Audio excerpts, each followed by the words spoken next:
this morning's Health Watch, coffee and the blues. It's good music.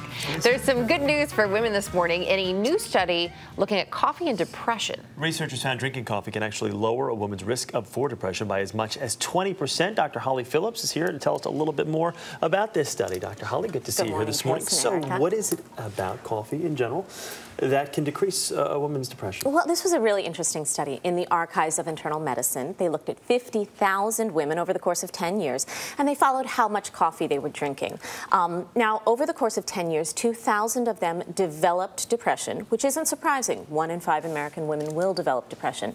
What was surprising is that the more coffee they drank, the less likely they were to actually develop depression. So is there a definitive link? Do we know exactly what it could be in the coffee that may decrease your risk? Well, that's one of the cons of the study. It didn't exactly show a cause and effect, so we don't know why coffee drinkers were less likely to develop depression. But we do know coffee affects the brain. It stimulates some neurotransmitters, particularly serotonin and dopamine, that are feel-good hormones in the brain, so that might be part of the explanation. How much coffee are we talking about here to actually have this type of effect? Well, I'm actually talking about a lot. When you compare to women that drink less than 1 cup a week, those who drank 2 to 3 cups a day were 15% less likely to have depression, and those who drank 4 cups a day were 20% less likely to have depression. 4 cups. That's a lot of coffee, though, and that's a lot of caffeine. So did the study, does it have to be caffeinated coffee, or could you get the same effect with a decaf coffee? It absolutely does have to be caffeinated coffee. They did compare. Decaf did not have the same effect.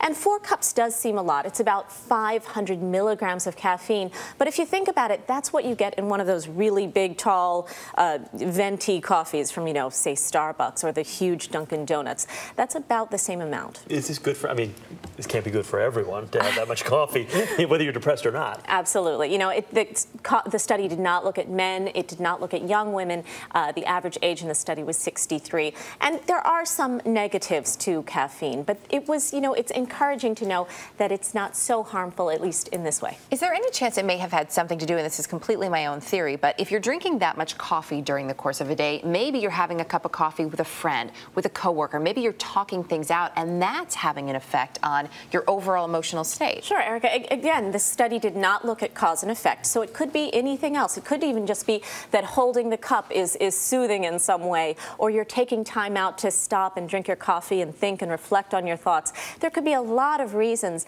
that it would lift depression, but it is sort of interesting, and when you consider coffee is the #1 source of our caffeine, and 80% of Americans drink it. So if it can have some positive effect, it would be a good thing. We're not saying that people who are depressed were prescribing coffee for you, but side effects. I mean, one thing, you may be less depressed, but you're going to be a little jittery if you're drinking that much coffee.